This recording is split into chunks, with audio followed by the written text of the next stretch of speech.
제 별명이 이제 거지 갑이잖아요. 근데 제가 인터뷰나 할 때 보면 모든 인터뷰 다 찾아보셔도 돼요. 그 별명에 대해서 질문하시면 제가 꼭 이렇게 대답을 해요. 제가 가난한 건 아닌데 이 얘기를 항상 붙이거든요. 그 별명의 의미는 뭐 외모나 옷차림이나 신경 쓰지 않고 일에 집중하더라라는 의미로 그 별명이 만들어진 거거든요. 근데 멋대로 이제 야당 의원님들이나 또는 보수지에서는 가난하다면서 너는 가난하다면서 왜 이러냐 자꾸 얘기해. 가난하다고 한 적은 없는데 부자는 아니지만 제가 가난한 어디 나가서 가난합니다. 저는 그런 사람은 아니죠. 젊은 층들이 보기에는 이제 민주당이 실망스러웠을 것 같아요. 본인들의 여러 가지 어려운 점을 해결해 줄 것이다. 변화는 있을 것이다. 라고 기대하셨을 것 같아요. 저희들이 이제 좀 많이 부족했던 것 같고, 그러다 보니까 실망하시고, 그러니까 이제, 아, 민주당 말고 다른 당, 이런 생각을 많이 하셨을 것 같아요. 일단은 최근에 이제 변화가 몇 가지 있죠. 일단 선대위를 재구성하겠다. 주로 재선과 초선들 위주로 지금 선대위를 구성하고 계시잖아요. 당이 좀 또 바뀌어야 된다. 그래서 방혁신위원회를 만들고 방혁신위원회를 초선의 젊은 의원으로 앉힌 거죠. 위원장을. 이제 당도 좀 바뀌어라. 선대위도 바뀌고 당도 바뀌어라. 그 다음에 세 번째가 선거가 끝나고 나서 당선되면 뭐 하겠다 얘기하지 말자. 적어도 우리가 약속했던 것들은 지금부터 할 수 있으면 하자라고 하면서 뭐 쓸데없이 발목 잡히고 그런 것을 판단되는 법안이나 합의 처리가 충분히 가능한데 지금 안 하고 있는 거나 이런 것들은 빨리빨리 진행하자라고 해서 다 이렇게 좀 분류해가지고 일을 좀 하자고 했지 않습니까? 그러니까 그런 변화가 있는 거죠, 지금. 예. 국가 규모적인 측면에서는 커지기도 하고 세계 속에서 인정받는 나라가 됐어요. 그러나 불평등의 문제가 점점 심화되고 있는 상황이거든요. 뭐 좋은 일자리부터 시작해서 자산 획득의 기회 뭐 이런 것까지 다 포함해서 좋은 기회라는 게 과거보다는 좀 줄어들고 있는 상황이고 좀 더 많은 기회를 창출하고 공평하게 배분될 수 있도록 할 필요가 있어요.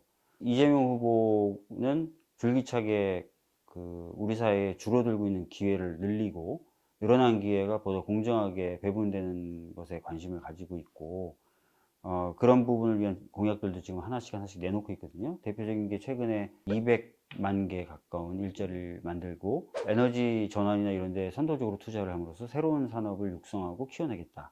교육 기회나 이런 것들보다 풍부하고 다양하게 제공함으로써 좋은 일자리를 가질 수 있도록 하겠다라든지 그런 공약을 내세우고 있기 때문에 저는 이러한 점들이 이제 청년들이 겪고 있는 기회 부족으로부터 빚어지는 여러 어려운 점을 해결하는데 효과가 있을 거라고 생각합니다. 그래서 그런 점들을 좀 봐주셨으면 좋겠어요.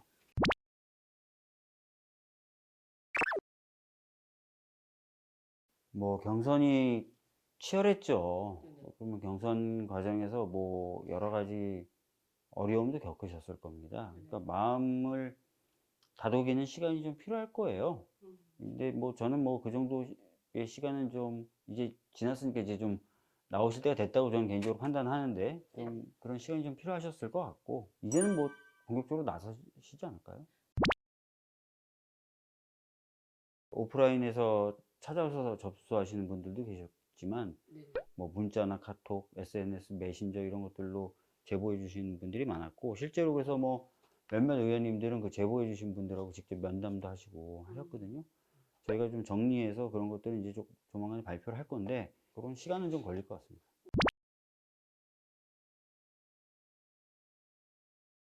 고발사주 의혹에 대해서는 시민사회단체가 고발을 했어요. 근데 이제 최근에 언론 보도를 보면은 공수처가 그 수사를 마무리 지으려 한다. 근데 마무리 지으면서 윤석열 후보나 김웅 의원 또는 정점식 의원 같은 사람들에 대해서는 기소하지 않으려고 한다라는 보도가 있었습니다. 그렇게 되면 안 될 것 같아서 제대로 좀 수사하라는 의미로 고발이 돼 있지만 또 고발을 한 겁니다. 대장동 사건은 애초부터 이제 저희가 주장했던 거, 저희 당에서 주장했던 건 돈의 흐름을 좀 쫓아라. 부정한 돈이라고 얘기했던 그 돈이 누구한테 흘러갔는지를 밝히면 되는 거지 않습니까? 근데 지금 보면은 수사가 계속 이상하게 엉뚱한 대로 계속 가다가 가고 있었는데 지금 뭐 검찰은 그 남욱이나 이런 분들을 기소하고 나서는 이제 곽상도 의원이나 박영수를 한다고 보도가 나오더라고요. 이제 돈의 흐름을 쫓겠죠. 그 다음에 그 돈의 건네진 목적과 이유가 밝혀지겠죠. 그럼 도대체 이 대장동이라고 하는 개발 사업이 어떻게 뭐 망가졌다면 망가졌다, 아니면 뭔가 오염됐다면 오염됐다라는 게 어떻게 된 건지가 좀 자세히 나오겠죠. 일단은 내년은 이제 대선도 있고 지방선거도 있으니까 정치인으로서는 두 선거가 잘 치러지도록 노력해야 될 의무와 역할이 있는 것 같고요. 그 부분에 있어서 좀 고민도 많이 하고 열심히 하려고 하죠. 법안에 관련돼서는 차별금지법을 대표 발의했는데 논의가 잘 안 돼요. 야당에 정말 논의를 하자고 얘기를 해도 뭐 그것도 좀 잘 됐으면 좋겠고, 문신 합법화도 제가 내놨는데 진짜 문신하시거나 반영구화장 하시거나 하시는 분들 많거든요. 근데 이게 왜 아직까지 불법인지 저는 모르겠는데 이것도 잘 안 되고 있어서 좀 이런 것도 좀 통과됐으면 좋겠다는 생각을 하고, 상당 부분을 했어요. 눈으로 이제 안 보이니까 국민분들은 답답하신 거죠. 근데 큰 규모의 공사는 이제 사업 관련된 게 확정이 되고 한다고 해서 바로 삽을 뜨진 않거든요. 근데 이제 주민분들 입장에서는 야, 이거 됐다 그래 놓고 왜 공사가 진행이 안 돼? 라고 하시는 것들이 있는데, 아니 몇 조짜리 사업이나 이런 게 바로 삽 뜨진 않거든요. 예, 그런 걸 좀 이해해 주십시오.